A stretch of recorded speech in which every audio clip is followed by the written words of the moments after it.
آج سے نداؤں کا سلسلہ شروع ہو گیا ہے کوئی مانگنے والا کہ اس کی مرادیں پوری کی جائیں، ہے کوئی مغفرت کا سوالی اس کا سوال پورا کیا جائے. ہم جیسے گناہ گاروں کی تو بن آئی ہے نا، نفل کا ثواب فرض کے برابر، فرض کا ثواب 70 گنا، ہر سجدے پر 1500 نیکیاں، ہر سجدے پر سرخ یاقوت کا گھر جنت میں دیا جائے گا. روزہ دار کا سونا عبادت، اس کی سانس، اس کی جو منہ سے بو آئے گی افطار سے پہلے وہ مشک سے بڑھ کر ہے. اور افطار کے وقت روزانہ 10 لاکھ گناہ گاروں کی بخشش، یعنی ہر لمحہ ہی برکت بھرا ہے، ہر لمحہ ہی رحمت بھرا ہے.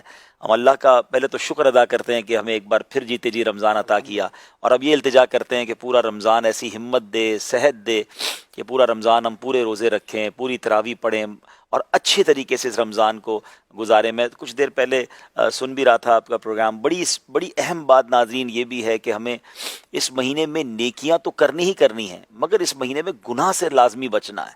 یہ بات بہت ضروری ہے سمجھنا کہ جب کسی چیز کی قدر و منزلت زیادہ ہوتی ہے نا، تو پھر اس کی جس کو کہتے ہیں نا کہ ناقدری بھی وہ بڑی خطرناک مانی جاتی ہے. مثال کے طور پہ اب کوئی شخص روڈ پہ گناہ کرے، گناہ تو گناہ ہے، مگر مسجد کے اندر آ کر کوئی گالی گلوچ کرے یا گناہ کرے تو لوگ کیا کہتے ہیں، یار مسجد میں.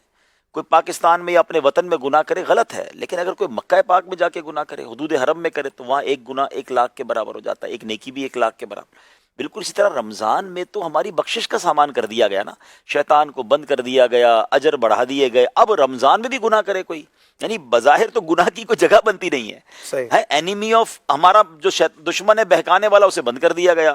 ہر بندہ عبادت کر رہا ہے اور ایسے ماحول میں بھی تم گناہ کر رہے ہو. اب پھر پنشمنٹ بھی بہت زیادہ ہے. روایتوں میں آتا ہے جو ماہ رمضان میں ایک گناہ کرے اس کے 1 سال کے اعمال برباد کر دیے جائیں گے.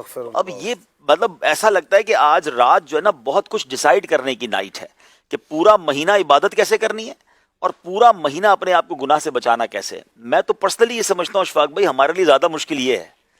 نیکیاں کرنا تو سب کر رہے ہوتے ہیں نا، کچھ نہ کچھ ہو جاتی ہیں. گناہ سے بچنا جو ہے نا یہ زیادہ ڈیفیکلٹ ہے اس مہینے میں، کیونکہ جن کی عادتیں بنی ہوئی ہیں، جو روز جھوٹ بول رہا ہے، جو روز لڑائی کر رہا ہے، جو روز معاذ اللہ بد نگاہی کر رہا ہے، موبائل فون تو بند نہیں ہو گیا نا ہمارا ہے. تو اب یہ چیزوں کو کس طرح کنٹرول کرنا ہے.